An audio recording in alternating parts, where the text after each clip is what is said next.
Hey, welcome to the channel. I'm Swan. When I first started flying FPV, I thought that this was the type of FPV drone that you graduated to, that you weren't really a real pilot until you could fly something that looked a lot like this. It's a real drone. It has a GoPro on it. It's got big motors. It's got big props. It's got big weight. It's got big consequences. If you're not flying this, then you're not a real FPV pilot, right? I mean, this is what your favorite pilot flies. Joshua Bardwell, Ladrib, Bot Grinder, Bubby. Why can't I think of pilots' names right now? Bot Grinder again, Maddie FPV, a million pilots that I'm not thinking of. If you like them and watch them on YouTube, chances are they fly a drone that Cricket. They fly a drone that looks a lot like this, right? So if I don't like this, then maybe I'm not a good enough pilot yet. Does that mean that this is the only way to fly FPV freestyle? Nah, let's go see what else we can find. This is my Ummagawd 2fiddy, and I absolutely love this drone. It's a little light, 5-inch, I guess you would call it a toothpick. I mean, it doesn't fly anything like the drone I just showed you. Is this a better FPV freestyle drone? And why don't all pilots fly something like this? Maybe there's something even better. Let's go back to the tree. Yep, I'm up here, camera. Okay, now we've downsized a little. Here's a 3.5-inch Skylite build, and this guy flies a little bit differently than the first two drones that I showed you. Is this the best way to fly FPV freestyle?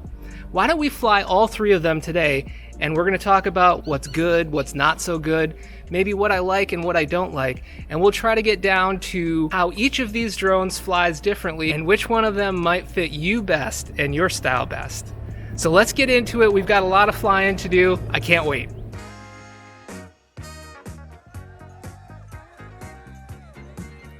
I'm smiling and laughing because I get to talk about my 2fiddy now. I can't pretend. This is my favorite drone. I can't imagine any pilot that would not love to fly this drone.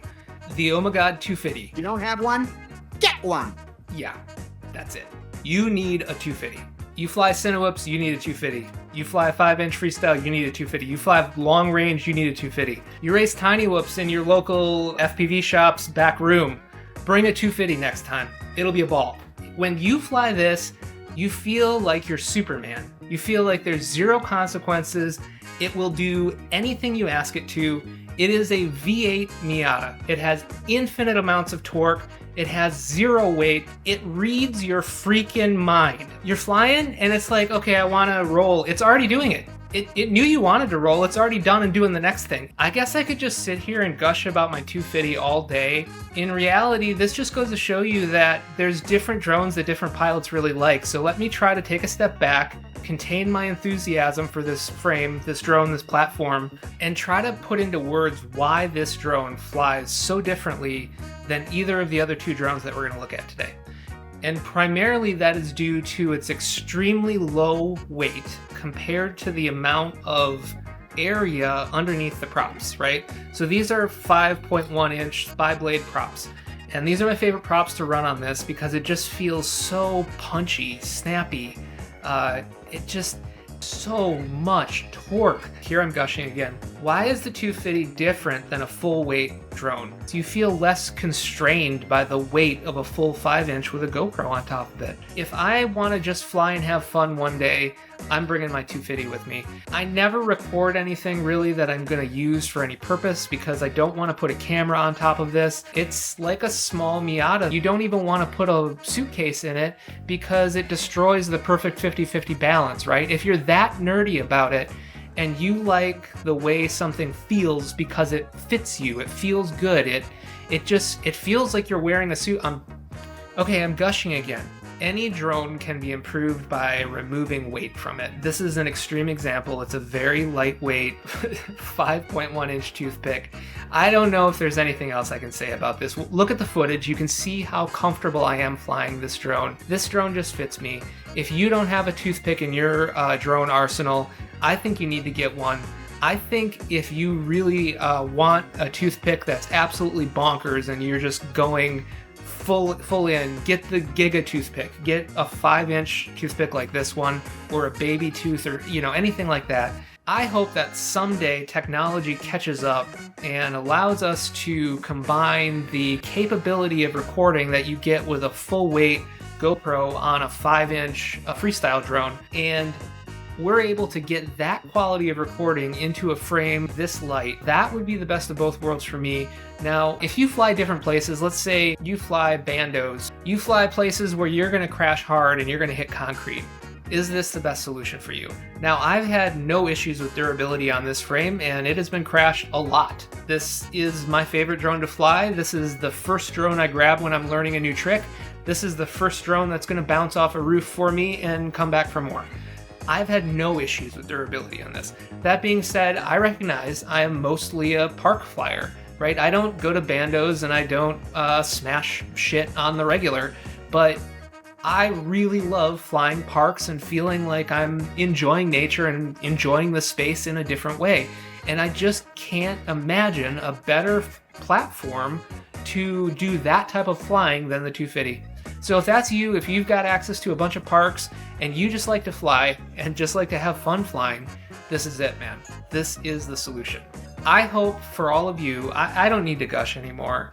You know what the drone is. It flies incredibly. It makes you feel incredible. It makes you remember what you liked about FPV in the first place. If you don't have a 2fiddy, if you don't have a Toothpick like this, or maybe you haven't flown one like this in a while, it's sitting up on your bench, pull it down, give it a fly. This class of drone feels incredible. This is my favorite. There it is.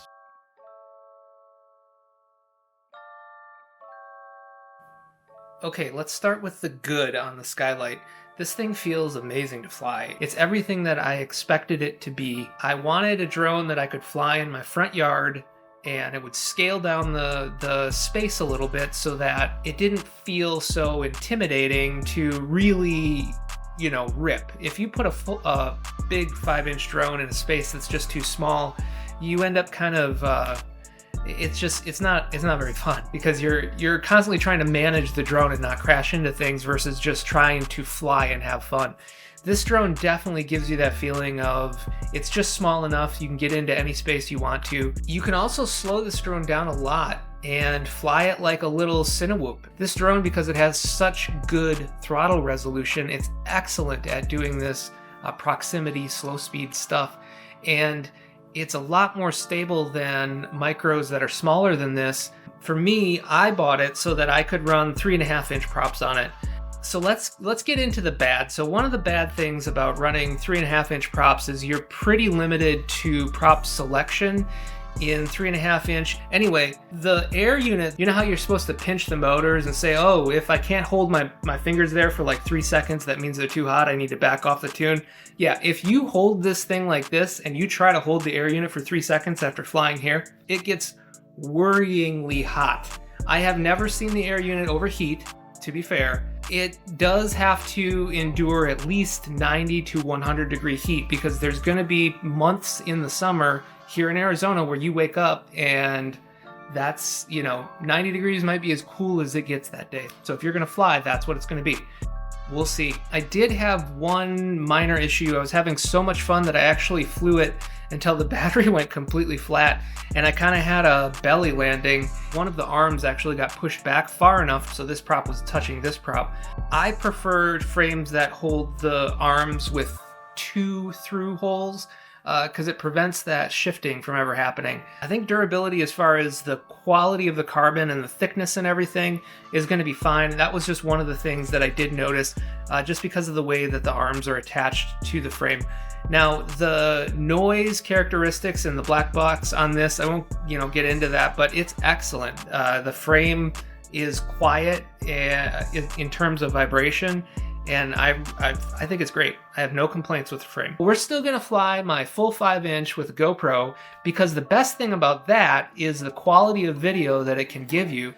I don't really love flying that drone. Okay, let's get into it. Let's see in the next section.